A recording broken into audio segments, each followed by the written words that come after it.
Alright, this is what Kick Legend. Today we're going to talk about holding with the kicking shield and one tie pad.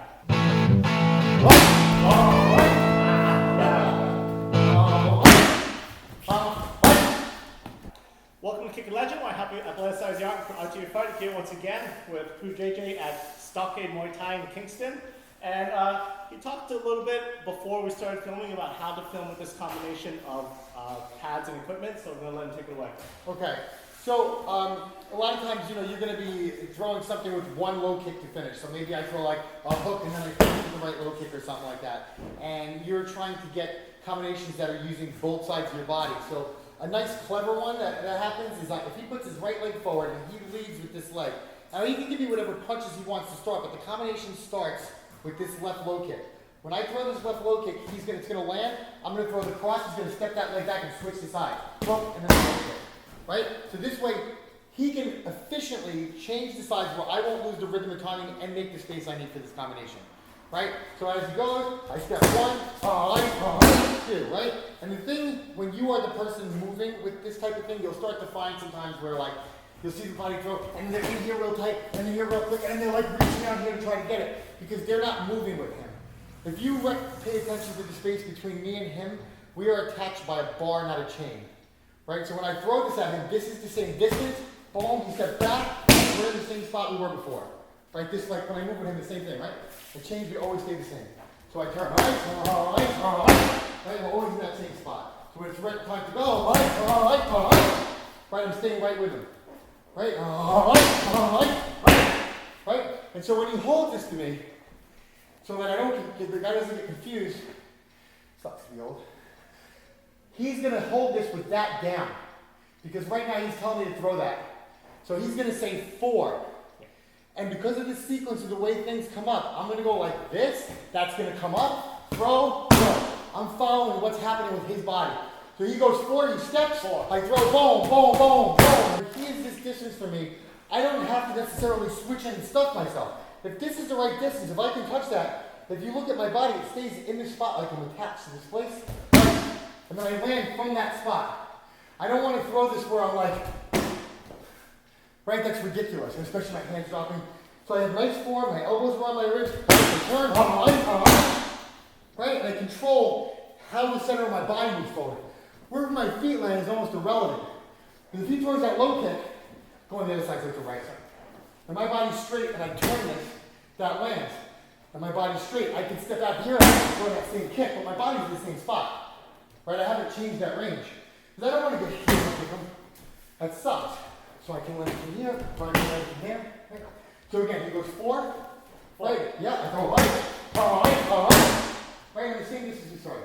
So I have a question about convention, right? Yeah. So you say, okay, so keep this pad down, yes.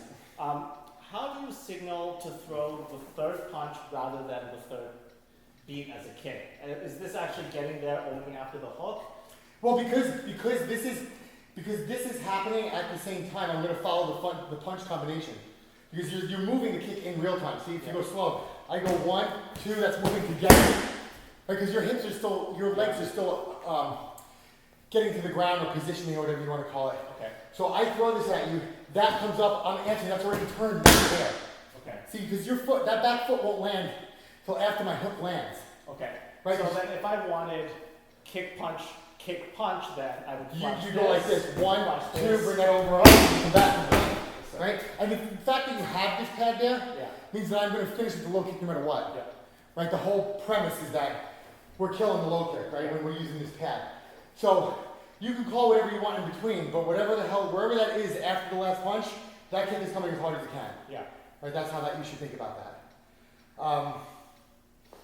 Yeah, that's an interesting thing about convention, right? As he says, we're using this tool to train a particular skill or attribute, right? Yeah. So take advantage of it. So that becomes the convention for the context of this session. To extend on that, when you look at somebody with, you're doing pad work and they got machine guards with belly pad on, you should take front kicks all day long, whether they ask you for them or not. Or a punch to the belly, or a slip and a hook to the body. No matter what they're holding for you, you should see if you can get those things in. If they're going to throw a punch and they think you should slip on it, you could front kick them. You could step off and throw right out to the stomach. That pad is there. Take advantage of it. If your pad holder doesn't control the higher idea of what you're doing. You get to be yourself in the fight, but you do have to answer to what they're saying. And then if you want to put something in between, that makes it a little bit more dynamic than just like, we're going to do 3 punches and a kick, and then you're going to parry, and I'm going to do this. Because no, it's whatever's open, right?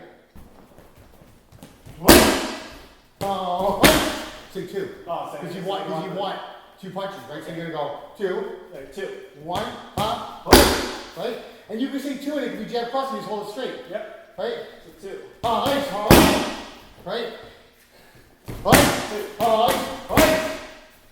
So I'm counting the punches. The punches is the number. The kick. Yeah, the kick is always like implied. Yeah. It's not part of the numbering. Yeah. Okay. Right? Yeah, that makes it easier. Yeah. Almost, right. So if we do 3. Right? Because you say 3. Yep. Yeah, that makes sense. Yeah. So I want to thank Kru JJ here for sharing some of his thoughts on how to work with this. We're just going to do a few more sets just so we get some more footage. Meanwhile, please come check out Stockade Muay Thai in Kingston if you're anywhere in the area. Dropped in a few classes, loved it. Just put your head down and let him fix the things you've allowed to slide. I really appreciate it. In the meantime, this one kick legend, keep your chin down, elevate your striking.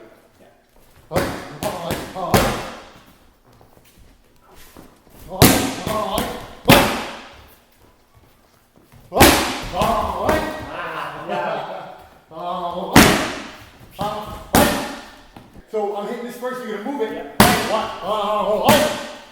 Right? We do it again. Yeah. You go right, because I can choose my punch. Sure. Yeah. It doesn't have to be, it has to be a straight punch. Yeah. Because you held it straight. Right? And you can make an uppercut. When you do your pad, don't necessarily think about it as a hook or an uppercut or a body shot. Think about the angle as a range of punches from the same punch. So my uppercut, 3/4 uppercut, straight hook, overhand, whatever the fuck you want to call that, it's the same exact punch. Yeah. But my arm at a different angle.